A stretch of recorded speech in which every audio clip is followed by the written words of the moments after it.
South के superstar Allu Arjun की देश भर में जबरदस्त फैन फॉलोइंग है। जहां बिग स्टारर फिल्में कमाई के मामले में 300 करोड़ के क्लब में शामिल होने के लिए जोर लगा रही है, वहीं अल्लू अर्जुन 300 करोड़ रुपए तो सिर्फ एक्टिंग की फीस ले रहे हैं भाई।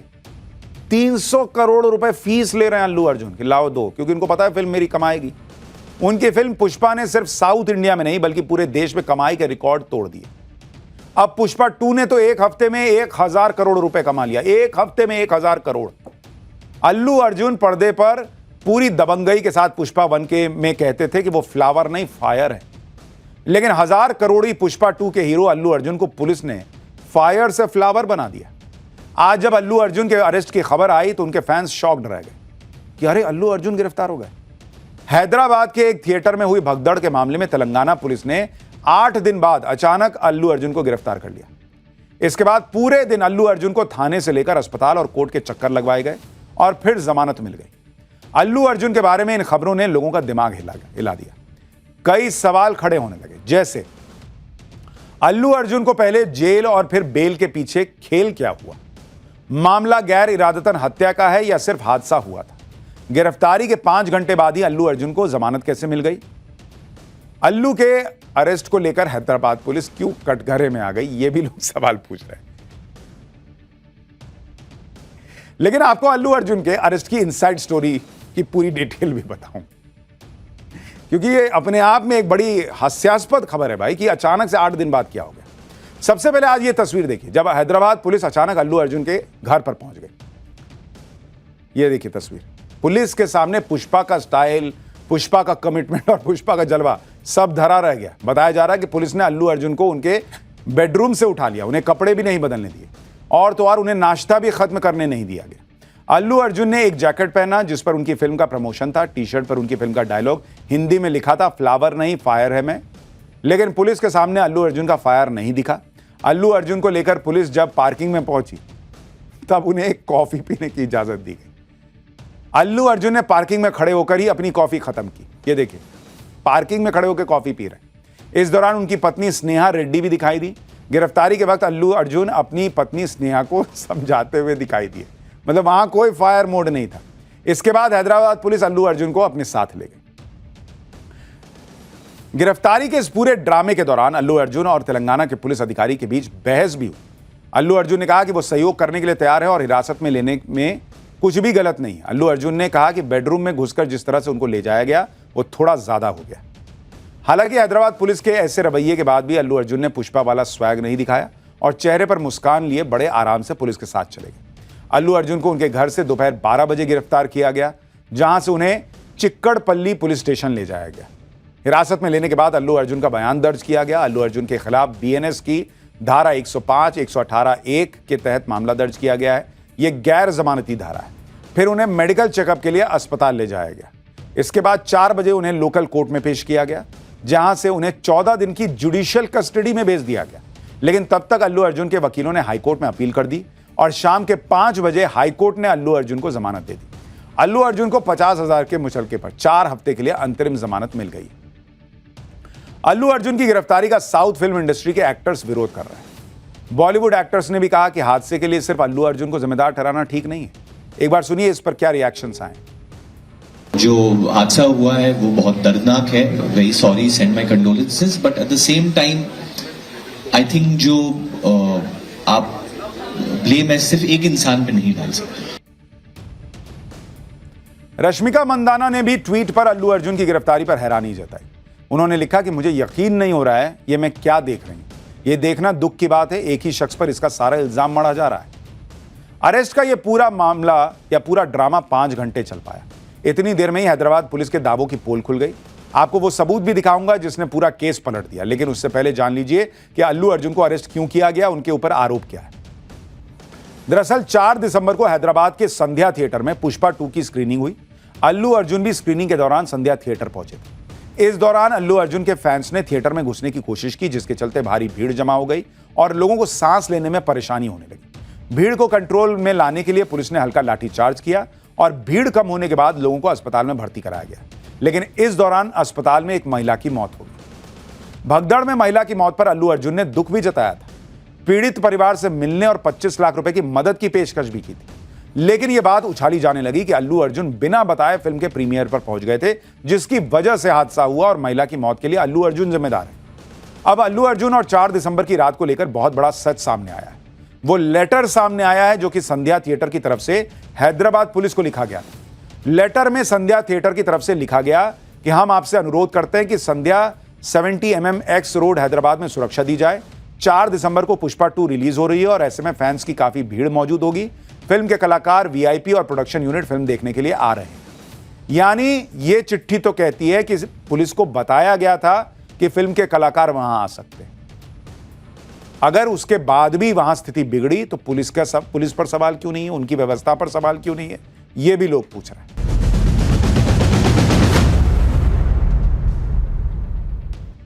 प्रधानमंत्री नरेंद्र मोदी की सोच बड़ी है, उनके काम बड़े हैं और जिस काम को वो करने का ठान लेते हैं उस काम को करने का लेवल अलग लेवल पर ले जाते हैं। कोई नया काम शुरू करना हो, कोई स्कीम लॉन्च करनी हो, कोई इवेंट करवाना हो, पीएम मोदी जो भी करते हैं भव्य तरीके से करते हैं। इतने ग्रैंड लेवल पर काम होता है कि हर कोई देखता रह जाता है। चर्चा होती है जो वो चाहते हैं कि चर्चा हो, भारत की चर्चा हो, भारत के गौरवशाली इस प्रयास की चर्चा हो। जैसे भारत में जब पीएम मोदी ने G20 समिट कराया था, आपको याद होगा, बस पूरी दुनिया देख के हैरान रह गई कि क्या जबरदस्त समिट हुआ है। इसी साल जनवरी में जब अयोध्या में राम मंदिर बनकर तैयार हुआ, उसका उद्घाटन कितने ग्रैंड लेवल पर हुआ था। इसी तरह से अब महाकुंभ को भी पीएम मोदी एक ग्रैंड लेवल पर ले जाने का प्रयास कर रहे हैं, क्योंकि यह पहली बार है जब मोदी राज में महाकुंभ होने जा रहा है। भाई 2012 में हुआ, उसके बाद अब हो रहा है। तो आप अंदाजा लगा सकते हैं कि पीएम मोदी इस महाकुंभ को, सनातनियों के सबसे बड़े पर्व को कितना बड़ा और भव्य बनाने वाले हैं। सनातन के सबसे बड़े आयोजन महाकुंभ की तैयारियों को देखने आज खुद पीएम मोदी प्रयागराज पहुंच गए। 5 घंटे प्रयागराज में रहे। इसके बाद सीएम योगी और उनके अधिकारियों से कुंभ की तैयारियों को लेकर एक अपडेट लिया पीएम ने कि अच्छा बताइए योगी जी क्या क्या हो रहा है, अच्छा ये कैसे होगा, वो कैसे होगा। इस दौरान पीएम मोदी ने साधु संतों से भी मुलाकात की ताकि कुंभ के दौरान उन्हें किसी तरह की परेशानी ना हो। इसके बाद पीएम मोदी प्रयागराज के सभी धार्मिक और आध्यात्मिक स्थलों पर गए और वहां पूजा अर्चना की। यह सब देखकर आपको लग रहा होगा कि पीएम मोदी एक आध्यात्मिक यात्रा कर रहे थे, लेकिन इस दौरान वो पूरी दुनिया को कुंभ यात्रा के लिए गाइड भी कर रहे थे।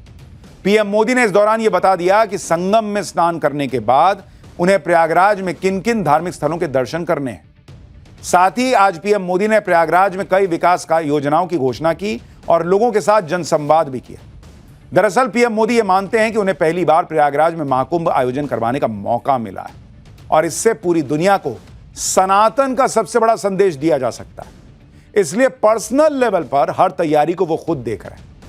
आगे बढ़ने से पहले आपको पीएम मोदी की महाकुंभ वाली यात्रा की एक झलक दिखाता हूं, फिर आपको बताऊंगा कि इस महाकुंभ में मोदी का प्लान क्या है।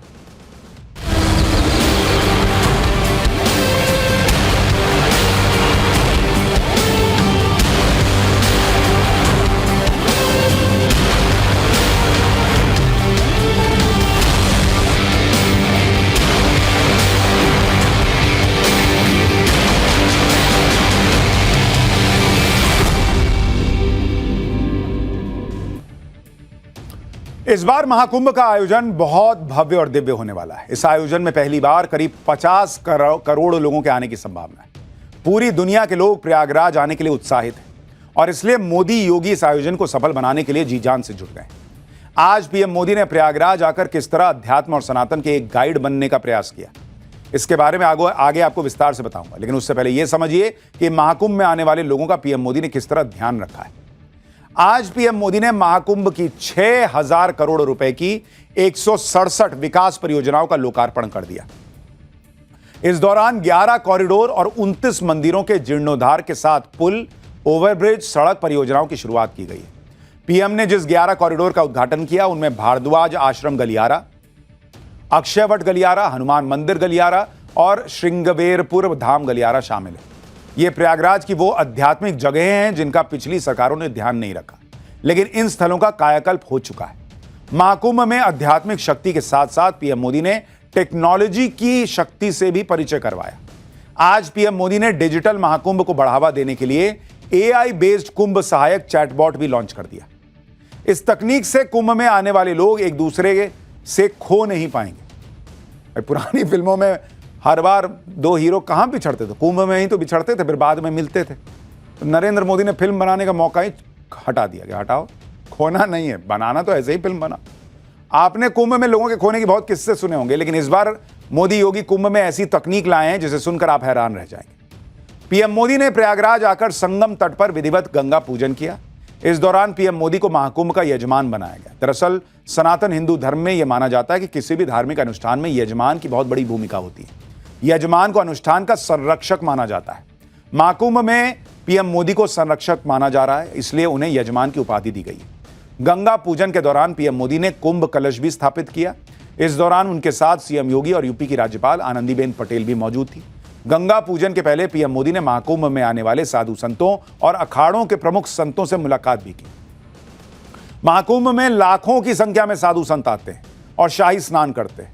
इस पूरे आयोजन में साधु संतों को कोई परेशानी ना हो, इसलिए पीएम मोदी ने उनसे भी बात की कि आप बताइए आपको क्या लग रहा है और क्या कर दें। अच्छा, क्या तकलीफ आती है, क्या लगता है, क्या होना चाहिए, सब पूछ लिया भाई। आपको यह भी जानना चाहिए कि प्रयागराज यात्रा के दौरान आज पीएम मोदी किस तरह आध्यात्मिक पर्यटन के गाइड बने हुए थे। इस यात्रा के दौरान पीएम मोदी सनातन धर्म के सबसे बड़े प्रतीकों में से एक अक्षय वट वृक्ष के दर्शन करने गए। आप जानकर हैरान रह जाएंगे कि कोई बरगद का सामान्य पेड़ नहीं है ये। इस वृक्ष के बारे में हमारे शास्त्रों में भी वर्णन मिलता है। इसके पौराणिक महत्व को बताने के लिए पीएम मोदी ने यहां अक्षय वट कॉरिडोर बनवाया है। आज पीएम मोदी ने इस वट वृक्ष के साथ एक तस्वीर पोस्ट की और उसके साथ उन्होंने रामचरितमानस की चौपाई शेयर की। इस चौपाई में कहा गया है, संगमु सिंहासनु सुठी सोहा छत्रु अक्षय बटु मुनि मनु मोहा चवर जमुन अरु गंग तरंगा देखी होई दुख दारिद भंगा। जिसका मतलब यह है कि संगम ही भगवान का अत्यंत सुशोभित सिंहासन है। अक्षय वट छत्र है जो मुनियों के भी मन को मोहित कर लेता है। यमुना जी और गंगा जी की तरंगे उसके चवर हैं, जिसे देखकर ही दुख और दरिद्रता नष्ट हो जाती है। मैंने आपको कहा ना कि पीएम का यह बड़ा फोकस रहता है। ऐसा नहीं कि मैं गया पूछ के आ गया, भाई वो तो बुला लेते अधिकारियों को, वहीं ले लेते अपना डिटेलिंग की क्या तैयारी है बताओ।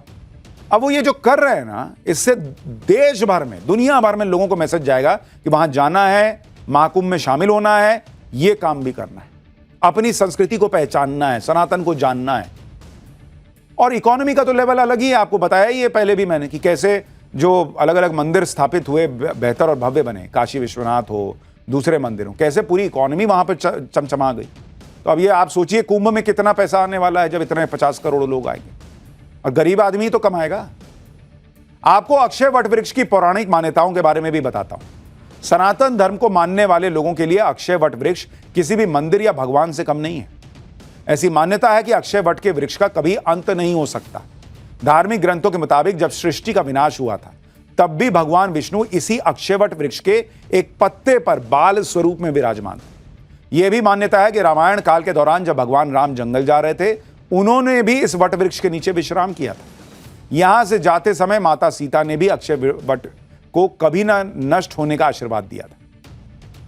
प्रयागराज के 5 तीर्थ नायकों के रूप में भी अक्षय वट की गिनती की जाती है। यही वजह है कि इसके पौराणिक महत्व के बारे में दुनिया के सामने रखने के लिए उसको पीएम मोदी ने यहां एक कॉरिडोर बनवाया है। आज प्रयागराज से पीएम मोदी ने पूरे दुनिया को महाकुंभ के लिए आमंत्रण दिया है एक तरीके से। इस दौरान उन्होंने क्या कहा पहले वो सुनिए, इसके बाद कुंभ में पीएम मोदी की लिस्ट में और कौन सी जगह हैं जो वो चाहते हैं कि दुनिया देखे, सनातन की ताकत समझे, उनके बारे में बताऊंगा। लेकिन पहले पीएम को सुनिए। तीर्थराज प्रयाग यानी चारी पदारथ भरा भंडारू, पुण्य प्रदेश देश अति चारू। अर्थात जहां धर्म, अर्थ, काम, मोक्ष चारों पदार्थ सुलभ है, वो प्रयाग है। प्रयागराज केवल एक भौगोलिक भूखंड नहीं है, ये एक आध्यात्मिक अनुभव क्षेत्र है। ये प्रयाग और प्रयाग के लोगों का ही आशीर्वाद है कि मुझे इस धरती पर बार बार आने का सौभाग्य मिलता है। आज प्रयागराज में पीएम मोदी की संगम घाट की यात्रा का यह वीडियो बड़ा वायरल हो रहा है। इस वीडियो में पीएम मोदी एक क्रूज में बैठकर गंगा किनारे के त्रिवेणी घाटों को देख रहे हैं। 13 जनवरी से इन्हीं घाटों पर साधु संत और दुनिया भर से आए करोड़ों लोग डुबकी लगाएंगे। दिल्ली से प्रयागराज पहुंचने के बाद पीएम मोदी इसी क्रूज में बैठकर संगम घाट पर पहुंचे थे। महाकुंभ के दौरान आप भी इस क्रूज यात्रा का आनंद ले सकते हैं। इसे 13 जनवरी से आम पब्लिक के लिए खोल दिया जाएगा। कल भी मैंने आपको इस क्रूज के बारे में बताया था। इसका नाम निषाद राज क्रूज रखा गया है, जिसमें एक साथ 50 लोग बैठ सकते हैं। यह गंगा नदी पर 30 किलोमीटर की स्पीड से चलकर प्रयागराज के सभी घाटों के दर्शन करवाएगा। अब चूंकि पीएम मोदी सबसे बड़े ब्रांड एम्बेसडर हैं, उन्होंने एक यात्रा इसमें कर ली। अब सबको पता चल गया कि अरे बॉस, इसमें तो एक बार बैठना ही है, पीएम बैठे थे, हो गया काम। पीएम मोदी की आध्यात्मिक यात्रा में एक नाम प्रयागराज के लेटे हुए हनुमान का भी। ऐसा माना जाता है कि प्रयागराज की यात्रा लेटे हनुमान के दर्शन के बाद ही पूरी होती है। ये देखिए लेटे हनुमान जी। इसके अलावा हनुमान जी के इस मंदिर में सच्चे मन से मांगी गई हर मनोकामना पूरी होती है। यही वजह है कि पीएम मोदी लेटे हनुमान जी के दर्शन करने पहुंचे और वहां पूजा अर्चना भी की। ये तस्वीर देखिए। आज पीएम मोदी ने महाकुंभ से जात पात करने वालों की भी क्लास लगाई। जो लोग देश के लोगों को जातियों में बांटने का एजेंडा चला रहे हैं, उन्हें आज पीएम मोदी ने क्या कहा, एक बार वो भी सुनिए। यहां आकर संत महंत, ऋषि मुनि, ज्ञानी विद्वान, सामान्य मानवी सब एक हो जाते हैं। सब एक साथ त्रिवेणी में डुबकी लगाते हैं। यहां जातियों का भेद खत्म हो जाता है, संप्रदायों का टकराव मिट जाता है। करोड़ों लोग एक थे, एक विचार से जुड़ जाते हैं। यानी प्रधानमंत्री ने जात पात छोड़ो, एक हैं तो सेफ हैं का नारा यहां भी एक तरीके से दी।